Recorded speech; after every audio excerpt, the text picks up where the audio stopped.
1 Samuel pasal 2 kita akan baca ayatnya yang ke-11 sampai ayatnya yang ke-18 saja.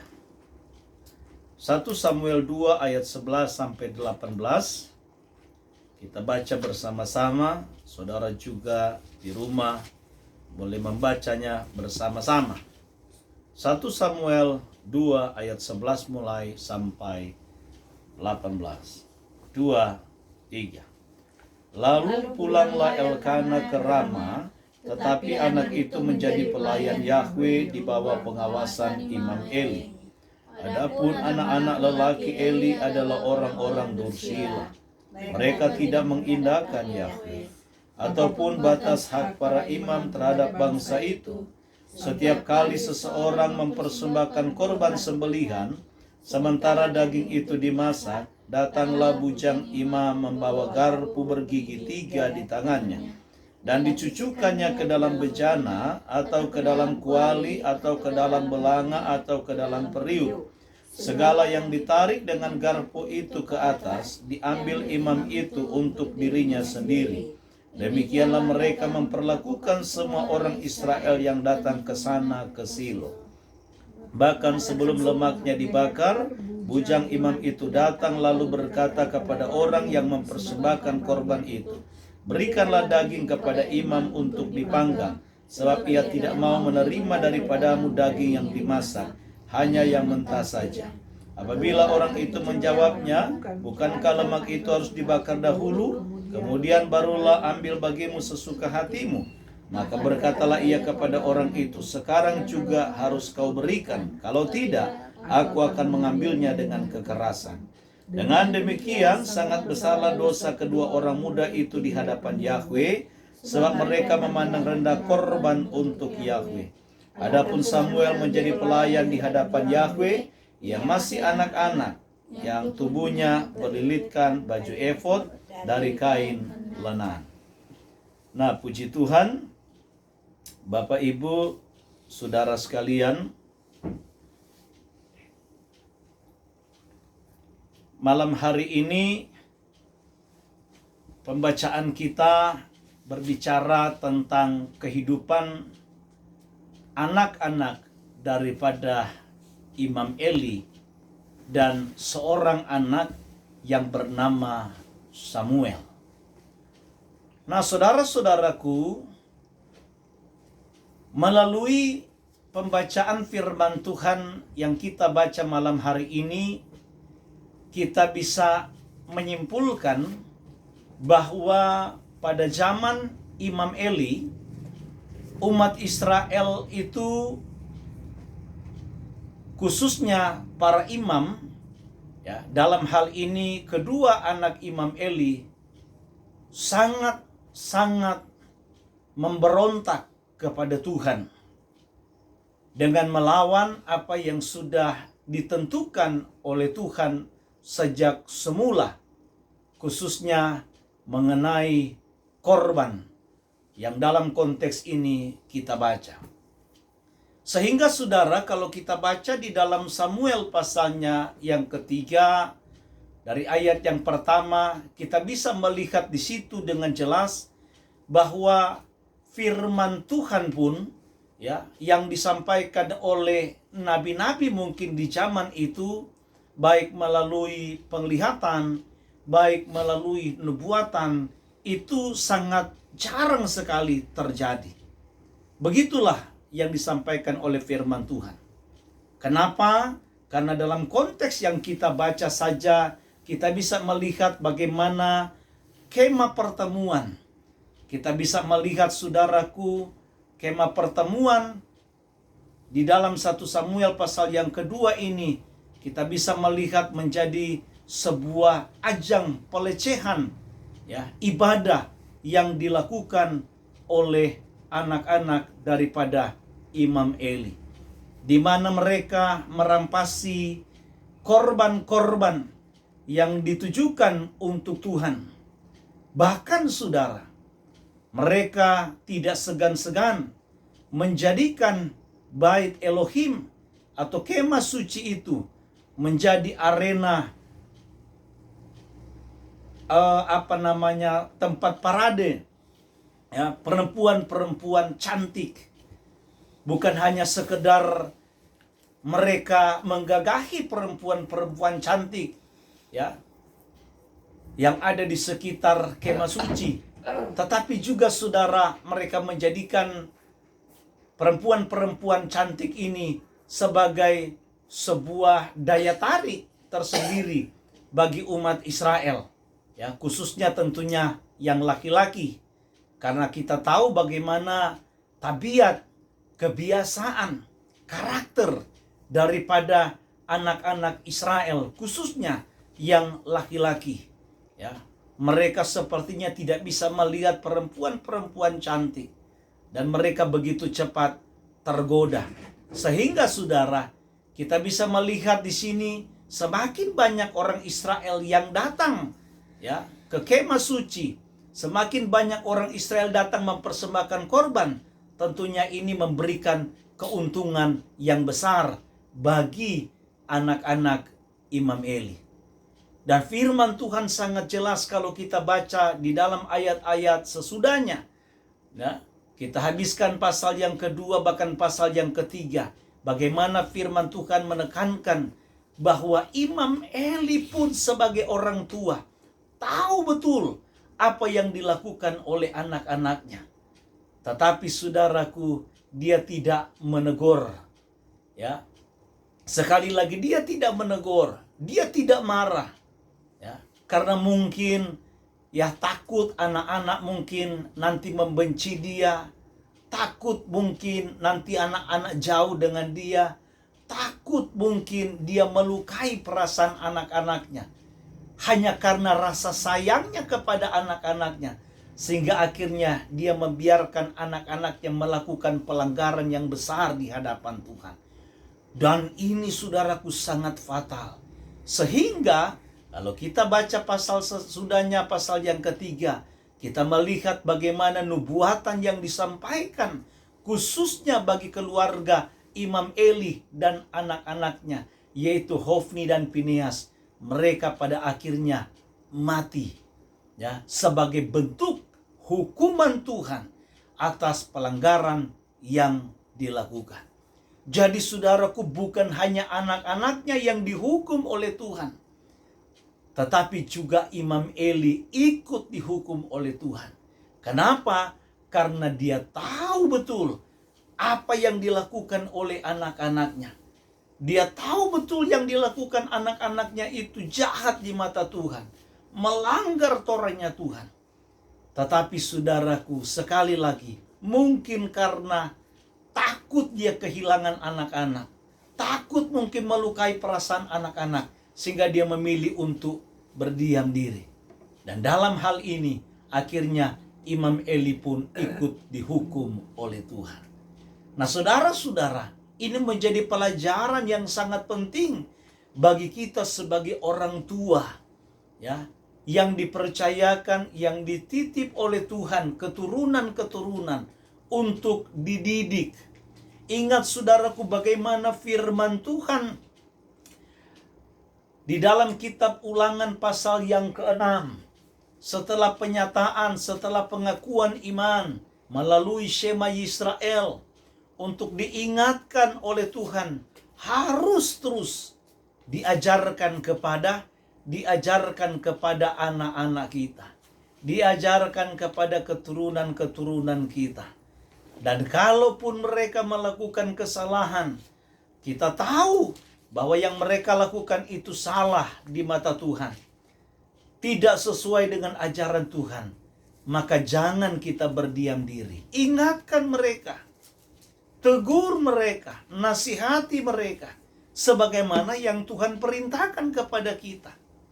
Jadi saudaraku, bagian kita sebagai orang tua adalah mengingatkan, menasihati, menegur. Ya.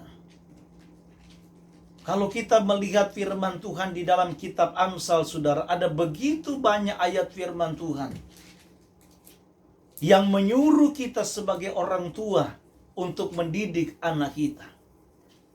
Selagi anak itu masih bisa dididik, ibarat sebatang besi selagi besi itu masih bisa dibengkokkan, saudara, maka berusahalah.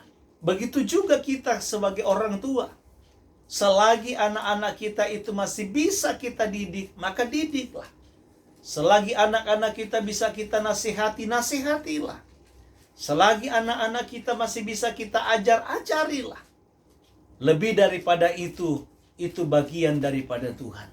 Kalau toh anak-anak kita masih tetap melakukan sesuatu yang Tuhan tidak kehendaki, kalau toh anak-anak kita masih memberontak, baik kepada kita sebagai orang tua, maupun memberontak kepada Tuhan dengan tidak menjalankan sesuai dengan apa yang diperintahkan oleh Tuhan, maka kita tidak dituntut oleh Tuhan. Ya. Kita lepas dari kesalahan itu. Tetapi kalau kita tahu, tapi kita tidak nasihati, kita tidak tegur, ya, kita tidak ingatkan, maka kesalahan dia akan diminta pertanggungjawabkan terhadap hidup kita. Ya, itulah sebabnya Bapak Ibu saudara-saudaraku yang dikasihi Tuhan, berbeda kita melihat dengan kehidupan. Ya, ini ada satu paradoks, ada satu kontradiktif. Ya, bagaimana kita melihat seorang Hana, ya, seorang Hana ketika dia diberikan anak oleh Tuhan melalui pergumulan, melalui doa yang dia sampaikan kepada Tuhan. Dan ketika Tuhan menjawab doa dia, saudara, dia menyerahkan kehidupan anak yang Tuhan kasih ini sepenuhnya kepada Tuhan. Tetapi bukan berarti bahwa ketika anaknya lahir yang diberikan nama Samuel ini langsung dibawa ke bait suci, langsung diserahkan di bawah pengawasan Imam Eli. Tidak. Firman Tuhan katakan, saudaraku, sampai selesai anak ini disapi atau disusui. Ya mungkin rata-ratanya kita, mungkin anak itu kalau dia berhenti susu ya mungkin ada yang 3 tahun, ya ada yang 4 tahun. Tapi setidaknya saudaraku tidak lebih dari 5 tahun. Ya.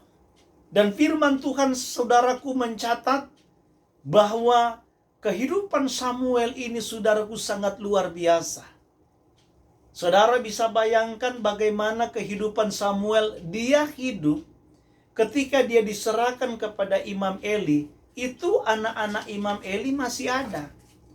Hofni dan Pinehas masih ada.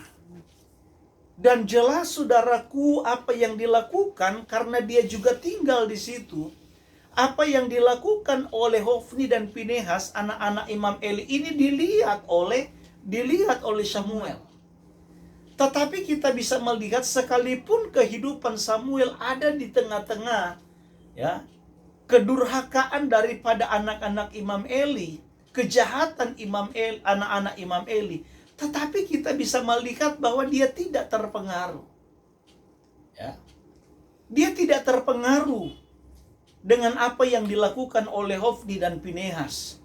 Tetapi dia memiliki satu pendirian yang teguh. Dia punya satu kehidupan yang berbeda. Dia punya satu karakter dan tabiat yang berbeda. Dan saya percaya saudara, karakter dan tabiat ini, ya, dia peroleh bukan hanya ketika dia ada di rumahnya Imam Eli, ya, ketika dia ada di seputaran kemah suci atau bait suci. Tidak. Tetapi sejak dia itu disapi oleh ibunya. Dan firman Tuhan katakan kalau kita baca saudara di dalam ayat 9 dan seterusnya, setiap tahun, ya, orang tuanya datang. Ketika mereka datang untuk menjenguk anak mereka yaitu Samuel, tentunya saudara mereka melakukan apa yang menjadi bagian mereka.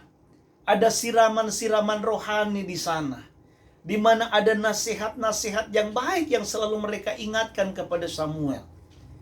Sehingga dari hal ini kita bisa melihat sangat penting untuk kita menanamkan nilai-nilai kebenaran kepada anak-anak kita sejak dini, ya, sejak mereka masih bayi. Ya, jangankan kita bicara tentang kebenaran firman Tuhan, sebagaimana yang kita tahu dalam Ulangan pasal yang ke-6. Orang-orang Israel diperintahkan oleh Tuhan untuk mengajarkan kepada anak-anak mereka tentang Torah Tuhan. Termasuk mengingatkan mereka tentang pengakuan iman mereka tentang Shema Yisrael, Yahweh Eloheinu, Yahweh Echad. Setiap hari, setiap saat. Apakah mereka waktu mereka ada dalam perjalanan, apakah waktu mereka ada di rumah, mereka sedang duduk, ya, mereka sedang melakukan sesuatu, ingatkan terus, ingatkan terus. Artinya apa, saudaraku? Bahwa nasihat yang baik, ajaran yang baik, ya, itu harus kita terus tanamkan kepada anak-anak kita. Jangan pernah bosan, jangan pernah jemu. Jangan pernah berhenti. Karena memang itu adalah tanggung jawab kita, ya, sebagai orang tua. Ya. Nah, kita bisa melihat satu contoh, yaitu kehidupan Samuel. Sungguh jauh berbeda dengan kehidupan anak-anak Imam Eli. Ya. Sangat jauh berbeda. Itulah sebabnya Bapak Ibu saudara-saudaraku yang dikasihi Tuhan, saya percaya bahwa dari kecil ketika orang tuanya menanamkan nilai-nilai kebenaran kepada Samuel, itu berdampak terus sampai Samuel menjadi dewasa. Nah, ini menjadi pembelajaran penting bagi kita. Kita tahu bahwa kita hidup di tengah-tengah dunia yang jahat. Kita tahu bahwa kita adalah kelompok yang minoritas, ya, dari yang mayoritas. Kita ada di tengah-tengah lingkungan yang tidak punya kebiasaan seperti kebiasaan-kebiasaan yang kita lakukan. Sebagaimana ketika Torah diberikan kepada orang Israel, Tuhan sudah ingatkan kepada orang Israel, ketika kamu aku bawa di suatu negeri yang sudah aku janjikan, maka kamu jangan mengikuti peraturan bangsa-bangsa, katanya. Kamu jangan mengikuti kebiasaan-kebiasaan mereka. Kamu jangan mengikuti peraturan-peraturan mereka. Karena kamu aku berikan peraturan sendiri. Kamu aku berikan Torah. Jadi stylenya, gaya hidupnya adalah gaya hidup stylenya Torah. Tetapi memang inilah fakta. Kalau kita baca dalam kitab Yehezkiel pasal yang ke-6 ayat 5 sampai yang ke-6, Yehezkiel pasal 11 ayat 11 sampai yang ke-12, kita bisa melihat di situ bagaimana Tuhan marah kepada orang Israel. Tuhan murka terhadap orang Israel. Kenapa? Karena mereka lebih suka mengikuti tradisi bangsa-bangsa, kebiasaan bangsa-bangsa, peraturan bangsa-bangsa. Padahal dari sejak awal Tuhan sudah ingatkan kepada mereka, kalau aku membawa kamu di negeri yang aku janjikan, jangan ikuti kebiasaan mereka. Tapi ternyata orang Israel tidak patuh dan akhirnya kebablasan. Nah, firman Tuhan sudah katakan dan Tuhan sudah ingatkan kepada kita para pengikut Dia, bahwa kita ini ibarat domba yang diletakkan di tengah-tengah serigala. Ya. Kehidupan kita, saudara-saudaraku yang dikasihi Tuhan, diletakkan Tuhan di tengah-tengah dunia yang gelap ini. Dan Tuhan ingatkan bahwa sekalipun kamu ada di tengah-tengah dunia yang gelap, ingat, jangan sampai kegelapan itu menguasai kehidupan kita. Seharusnya kita anak-anak terang yang bisa memberikan cahaya bagi dunia yang gelap ini. Seharusnya kita sebagai anak-anak terang memberikan dampak positif, dampak yang baik bagi lingkungan di mana kita berada. Jangan justru sebaliknya. Ya.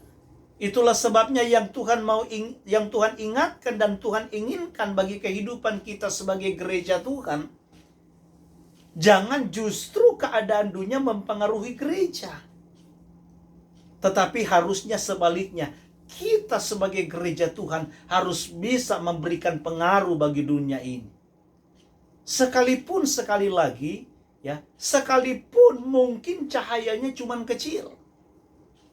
Sekalipun terangnya cuman kecil. Tetapi yang namanya terang sekecil apapun, kalau ditaruh di ruangan yang gelap, ya, pasti tetap akan kelihatan cahayanya. Nggak mungkin saudaraku nggak kelihatan. Ya. Nah, itulah sebabnya Bapak Ibu Saudara-saudaraku, kita diingatkan oleh Tuhan. Hati-hati. Mazmur mengingatkan kepada kita, Tehillim mengingatkan kepada kita bahwa pergaulan yang buruk bisa merusak kebiasaan yang baik. Ya. Pergaulan yang buruk bisa merusak kebiasaan yang baik. Nah, itulah sebabnya Bapak Ibu Saudara-saudara, kita harus tahu kualitas iman kita, kita harus tahu kemampuan kita, kita harus tahu. Saya berikan contoh misalnya, kan firman Tuhan sudah ingatkan kepada kita bahwa daging itu lemah dan roh itu menurut. Jadi kita harus tahu dulu kelemahan kita, kemampuan kita. Jangan kita misalnya, kalau saya sebagai seorang laki-laki, ya, sudah tahu masih lemah. Misalnya dalam soal masalah perempuan, mungkin daun muda yang masih lebih hijau, ya, sudah tahu kemampuannya, sudah tahu kelemahannya. Tapi begitu semangat pergi menginjil di tempat-tempat pelacuran misalnya, ya tujuannya baik. Tetapi pada akhirnya malah banyak kita melihat contoh pendeta-pendeta, hamba-hamba Tuhan yang akhirnya jatuh. Ya. Nah, itulah sebabnya Bapak Ibu Saudara, kita diingatkan oleh firman Tuhan ini. Ada satu lagi tokoh saudara dalam kitab suci yang luar biasa, yang sebenarnya juga dididik di tengah-tengah orang-orang dursila, orang-orang yang jahat, yang kebiasaannya tidak sama seperti apa yang diberikan oleh Tuhan kepada orang Israel, yaitu Mose. Ya. Mose itu sama saudara. Ya. Mose itu dia disapi oleh ibunya sampai dia lepas susu. Sampai dia berhenti disapi. Ketika dia berhenti disapi, dia dibawa. Iya, disapi itu disusui, Ibu. Itu namanya disapi. Nah, kalau di kuda lain lagi. Tapi kalau disapi itu artinya disusui. Ya. Nah, jadi sekali lagi, ketika Mose ini berhenti disapi atau disusui, maka dia dibawa ke Misraim, dia dibawa ke Mesir. Dia dididik oleh putri Farao. Dia tinggal di tengah-tengah kerajaan Firaun. Dan kebiasaan orang-orang Firaun berbeda dengan kebiasaan-kebiasaan orang Israel, saudara. Tetapi kita bisa melihat begitu luar biasanya kebiasaan-kebiasaan Misraim, Mesir, ya, itu tidak diadopsi oleh seorang Mose. Tidak begitu saja diikuti oleh Mose. Kenapa? Karena saya percaya ada benih yang baik yang ditanamkan sejak dini. Ya. Dan kita bisa melihat bagaimana kehidupan Mose sampai dia umur 40 tahun. Tetapi yang luar biasanya saudara, pribadi seorang Mose, ya, pribadi seorang Mose tetap menjadi pribadi yang baik. Dia tidak mengikuti tradisi-tradisi, kebiasaan-kebiasaan orang-orang Mesir. tetapi dia tetap mengikuti tradisi-tradisi yang diajarkan oleh orang tuanya. Dan saya kira saudaraku ini menjadi contoh yang penting bagi kita. Sehingga sekalipun kita tinggal di tengah-tengah dunia yang jahat ini, sekalipun kita tinggal di tengah-tengah dunia yang gelap ini, dengan segala kebiasaan tradisi yang berbeda dengan ajaran Torah, maka firman Tuhan hari ini mau ingatkan kepada kita, jangan sampai kita terpengaruh. Jangan sampai saudaraku keindahan dunia, kenikmatan dunia mempengaruhi iman kita, sehingga akhirnya kita memberontak terhadap Tuhan dengan lebih mengikuti apa yang dikatakan oleh dunia, apa yang ditawarkan oleh dunia. Sama seperti Hofni dan Pinehas. Dan kita bisa melihat akhir kehidupan dari Hofni dan Pinehas begitu memprihatinkan. Dan kita juga bisa belajar akhir kehidupan daripada seorang Imam Eli. Karena dia tidak memperingati, karena dia tidak menegur, karena dia tidak mengajari anak-anaknya, sehingga akhirnya dia ikut dihukum oleh Tuhan. Jadi saudara-saudara, dari peristiwa ini kita bisa mengambil satu pelajaran penting. Kita sebagai orang tua lakukan apa yang menjadi bagian kita. Sampai kapan kita melakukan bagian kita? Sampai kapan kita menasihati anak kita? Ya selama Tuhan masih memberikan kita umur. Ya. Tentunya kan nasihat itu ya bukan harus kita marah-marah. Misalnya kalau anak kita sudah dewasa, masa kita bikin seperti waktu anak kita masih kecil misalnya. Dulu anak kita masih kecil, ya karena kita marah, kita emosi, kita tarik di rambut misalnya. Ya. Masa anak kita udah gede, apalagi dia udah menikah, ya, udah punya suami, ya, atau udah punya istri, kita masih memperlakukan anak kita seperti waktu dia masih kecil. Ya nggak bisa. Tetapi nasihat itu, ya, untuk mengingatkan dia harus terus.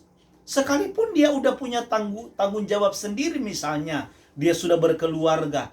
Tapi kalau kita melihat ada hal-hal yang dia lakukan yang tidak berkenan kepada Tuhan, ya ingatkan, ya nasihati. Dia ikuti apa tidak, dia dengar apa tidak, itu bukan urusan kita lagi. Yang penting kita sebagai orang tua, tanggung jawab kita adalah kita ingatkan. Nah saudara-saudara, kemungkinan besar memang ada kesalahan yang dilakukan oleh Imam Eli karena mungkin dia terlalu sibuk dengan pelayanan. Karena dia terlalu sibuk dengan pelayanan, akhirnya dia lupa. Ya, banyak hamba-hamba Tuhan saudaraku yang gagal di dalam keluarga karena memang kesibukan di dalam pelayanan. Ya, memang tidak salah kita fokus di dalam pelayanan. Memang tidak salah saudaraku kita menghabiskan banyak waktu untuk pelayanan. Tetapi akan menjadi salah kalau sampai keluarga kita abaikan. Karena kesibukan kita dengan pelayanan, ya dengan pekerjaan Tuhan, akhirnya kita tidak punya waktu dengan keluarga. Ya. Nah, ini yang keliru, ini yang salah. Ya. Akhirnya keluarga jadi berantakan. Ya. Sementara firman Tuhan katakan, Rasul Saul menasihatkan kepada Timotius ketika mengangkat seorang penilik jemaat, mengangkat seorang diaken, harus yang salah satunya punya nama baik, ya. Kemudian juga dalam keluarga itu hubungannya baik, ya, dan yang lain-lain. Nah, itulah sebabnya perlu kita membina keluarga kita, ya. Jadi boleh Tuhan, ya, bukan boleh, harus, ya, tetapi juga keluarga juga harus juga diutamakan. Jadi yang namanya pekerjaan Tuhan dan keluarga ini harus berjalan bersama-sama. Jangan juga berat sebelah. Karena terlalu mengedepankan keluarga, pekerjaan Tuhan diabaikan. Itu juga tidak boleh.